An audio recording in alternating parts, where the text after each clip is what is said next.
What was great advice 20 years ago, but definitely isn't now? To look after your phone battery, you should let it go all the way down to 0 and then charge fully to 100. I remember when my dad told me as a teenager to never be the one to pursue a guy, because I'm a woman. Maybe that was to keep me safe in my youth, but I've since come to realize that most of the dudes who are worth being with are either shy or oblivious, and I have no choice but to make the first move. You need to memorize this cause you won't have the info accessible later.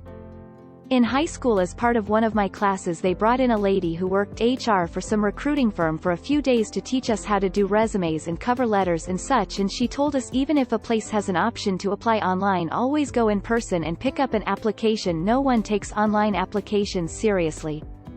To this day, my mom believes the way to apply for any job is to walk in and hand your future boss your paper resume. Whether or not they're actively hiring. She's not even 60 yet, but calls anyone who applies online a lazy piece of shit, and she doesn't believe I have an actual job because I work from home. She just hates computers. Edit. I guess some people like sorting by new, LMAO. I don't live anywhere near my mom. We don't get along, but if we did live close, she would absolutely assume I'm available all day long. No, I don't know why she hates technology. She thinks it's all a scam. She's the person that would call IT support asking where the any key is. My job is entirely tech-based, and we only meet in person to run inventory quarterly, but she's 1000 under the assumption I work in a diner because that's the family legacy, I guess. Or maybe because I just love diners, so she assumes I work there? I'm uncertain. I was ready to answer this until I realized 20 years ago was 2002 and not 1992. 20 years ago. Don't meet up with people you met on the internet, and don't get in cars with strangers. Today. Get into the car with a stranger that you've summoned to your house using the internet. You're searching for a soulmate on the internet? Lord, you must be insane. Spending whole day on the internet would never make you successful in life. Don't forget to print out your directions from MapQuest before you leave.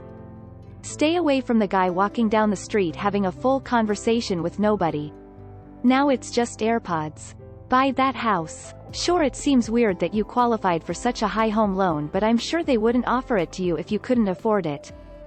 You want always have a calculator in your pocket. Generic dating advice. Everyone needs a college degree. Trade school is absolutely the way to go for some people, myself included. And I did both. If you want a job, just walk into the place. Getting a diploma will secure your life.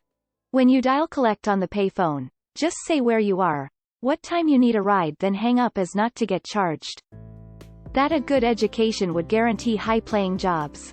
My dad told me once, son, you shouldn't schedule a single vacation day the first year of your job. It shows you're committed. You can rest when you are dead. In my opinion, the grind culture is harmful and leads to a lot of physical and mental illness.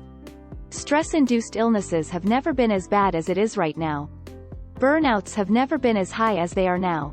Mental health is plummeting. I understand that in some countries you have no choice but to grind to survive, but in developed countries I do not think society should encourage that mentality. Stress is a disease and this society is sick. Walk in, ask for the manager and give a firm handshake. That's how you get the job. These days, you can walk in, ask for the manager and he'll direct you to apply online. Then you won't get any response, or you'll get one 6 months later when HR turns over and the new guy gets around to denying everyone who applied. Till most people forget 20 years ago was 2002 and not 1982. A lot of the points raised were not true 20 years ago. Edit. Awards. Thank you, kind people. Get an ARM loan on your house. Values go up like 10-20 each year, and by the time the load adjusts, flip that house for a sweet profit. If you ever travel back in time, don't touch anything. Buy Yahoo stock. This was real advice when I was in college. What degree you get doesn't matter. Employers just want to know that you can stick with it for 4 years. Go to college or you'll end up broke. Thank you for watching. If you liked this video, don't forget to like it. Tomorrow we will upload a new video. Subscribe so you don't miss it. See you soon.